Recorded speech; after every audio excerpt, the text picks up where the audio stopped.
बुलढाणा जिल्ह्यात अनेक तालुक्यांमध्ये पुन्हा वादळी वाऱ्यांसह जोरदार पाऊस व गारपीट पडल्याची माहिती मिळाली आहे.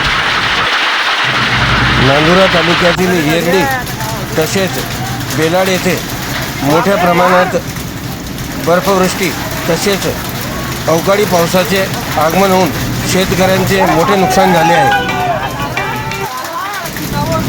आज सायंकाळपासून अचानक वातावरणामध्ये बदल होऊन मोठ्या प्रमाणात नांदुरा व संग्रामपूर तालुक्यात अवकाळी पाऊस तसेच बर्फवृष्टी झाल्याची माहिती मिळाली आहे. यामुळे शेतकऱ्यांचा कांदा, हरभरा, गहू व इतर पिकांचे मोठे नुकसान झाल्याची प्राथमिक माहिती मिळाली आहे.